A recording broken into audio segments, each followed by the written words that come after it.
গতকালকার একটা ঘটনা দেখলাম, আমরা কোথায় দাঁড়িয়েছি, আমরা আমাদের মানসিকতা কোন জায়গায় গেছে। ময়মনসিংহ মেডিকেলের মর্গে একটা মেয়ে আত্মহত্যা করে মারা গেছে, তাকে মর্গে রাখা হয়েছে।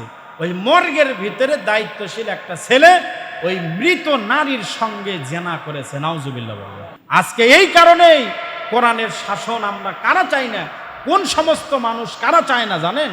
কোরআনের শাসন তারা চায় না, কারণ ওরা জানে, যারা অপরাধের সঙ্গে জড়িত এরা জানে যদি একবার অপরাধ করি, কোরআনের আইনটা যদি বিচার হয়, একবার চুরি করলে যদি হাত কাটা পড়ে, একজন মানুষকে যদি মারি, বাংলাদেশে যদি একটা হত্যার বিচার যদি বাইতুল মোকাররমের সামনের গেটে যদি একটা অপরাধীকে যদি হত্যার বদলে হত্যা দেওয়া হয়, কেসাস অনুযায়ী যদি কোরআন অনুযায়ী বিচার করা হয়, তাহলে বাংলাদেশে এই চুরি বন্ধ করার জন্য আর মার্ডার হত্যা বন্ধ করার জন্য এত আইন কিচ্ছু লাগবে না।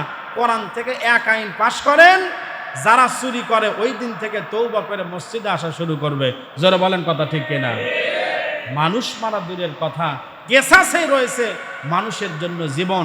একটা মাত্র বিচার হোক, দেখবেন সারা বাংলাদেশে আর কোনোদিন শুনবেন না একটা মার্ডার হয়েছে। এত সহজ নয়। কিন্তু আমরা কি দেখতেছি, মার্ডার করে দিব্যি 2-4 বছর জেল খাটার পর আবার বের হয়ে আসে। কয়েকদিন আগে তালোরায় ডাকাতি হয়েছে, জানেন কিনা জানি না।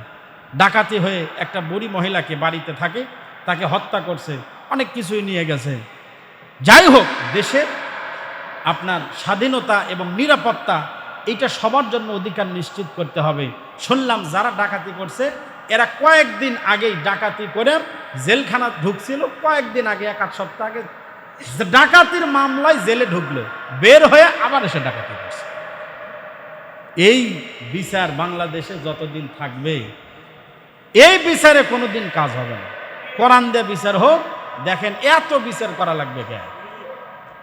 পাড়ায় পাড়ায় বিচার করা লাগবে না, জাগা মতো একটা বিচার হবে, আর পুলিশ পাহারাও দেওয়া লাগবে না।